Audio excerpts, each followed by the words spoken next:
Short but stunning victory right here. Dustin Jacoby, the Hanyak, he is matched up with Kennedy Nzechukwu, and I think everybody already kind of wrote him off going into this fight, right? Nzechukwu, if you're looking at frame, if you're looking at intangibles, overall skill set, durability, so we thought it was all in the favor of Kennedy Nzechukwu. However, once he starts getting downhill and fists start getting exchanged, he caught him. AJ, he caught him. Talk to us. What happened?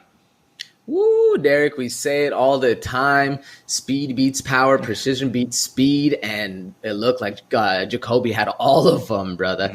Out here, folks, a little about me. I teach, personal training, striking, self-defense, all that stuff out here, and I tell all my students all the time, you don't need to just blast a hole through their face. You just need to hit them on the button, and this is a perfect example, bro. Jacoby just literally slid back, came back with that cross right, beautiful counter strike, barely tapped the button, and we saw what happened.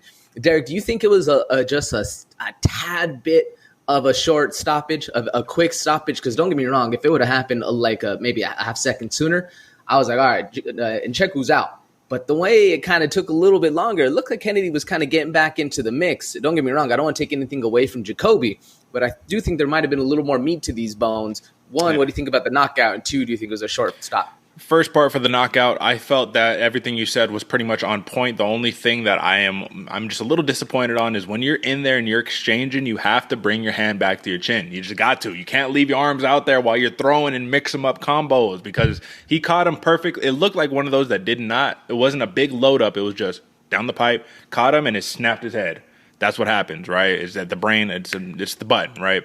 Now, in regards to the early stoppage, I did in real time. I was like, oh, that's early, bro. Come on, give my man a chance. Until you start seeing Jacoby is laying that ground and pound, and Nzechukwu isn't really responding or defending properly until Jacoby gets pulled off. Then he says, oh, come on, bro. And it's like, well, you got to show them something. The referees have a very difficult job. You have to show them something, and they cannot read your mind. So if they say, hey, you got to work out of this, you got to do something, and you don't do nothing, you can't be mad when they stop the fight. And it felt like Nzechukwu had that immediate realization. Like, at first he was pissed, and then he was like, all right, he got me. It is what it is. And I think that this is really what this matchup comes down to. He got caught. Dustin Jacoby is a very dangerous fighter because, one, pure kickboxer who, if you get into these firefights in the first round, he is the most dangerous there.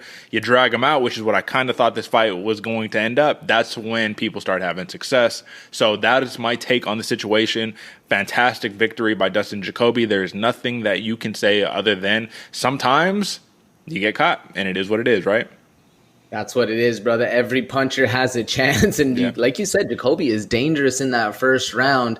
I'd have liked to see a little more wrestling out of Kennedy. Like let's say that fight just made it past there and we're able to see that. But you get caught, you get caught. Nothing much else to say about it, brother. Absolutely.